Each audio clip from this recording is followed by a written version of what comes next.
Europe 1, 8h32, Thomas Soto. Le vrai faux de l'info de la matinale avec Laurent Guimier. Bonjour Laurent. Bonjour Thomas. Vous revenez ce matin sur le nombre de faillites d'entreprises. Oui, c'est un chiffre impressionnant qui circule depuis quelques jours dans la presse. 44 000 entreprises défaillantes depuis le début de l'année. C'est énorme, car 2013 sera vraisemblablement l'année des records de faillites dans toute l'histoire de France.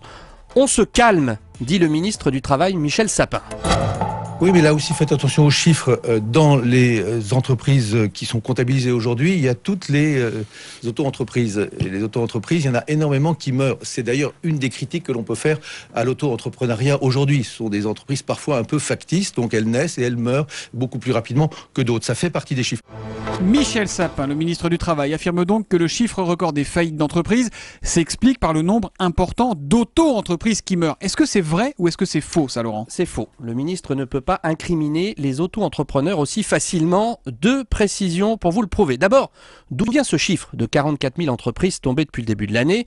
Deux sources indépendantes des pouvoirs politiques et des organisations professionnelles confirment le chiffre. Le cabinet Alteres, qui est spécialisé dans la formation sur les entreprises, et les experts de l'entreprise Coface, qui garantit les entreprises à l'export notamment, arrivent toutes les deux au chiffre de 44 000 entreprises défaillantes fin octobre et nous en serons malheureusement à 65 000 fin décembre. Mais est-ce qu'on sait combien il y a d'auto-entrepreneurs parmi ces entreprises défaillantes ? C'est ça la vraie question. Et c'est la deuxième précision de taille que je veux faire ce matin. Ce chiffre des 44 000 entreprises défaillantes depuis le début de l'année est l'addition des entreprises classiques en redressement ou en liquidation judiciaire. Ce sont deux procédures qui ne concernent pas les auto-entrepreneurs. Ah oui. Les auto-entreprises qui cessent leur activité sont recensées dans un compte à part.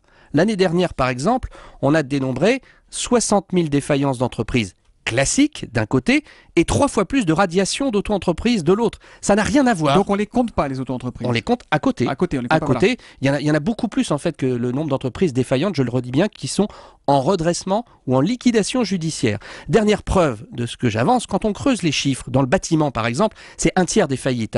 La Coface précise que la mortalité des entreprises augmente parmi les entreprises les plus anciennes, pas les auto-entreprises.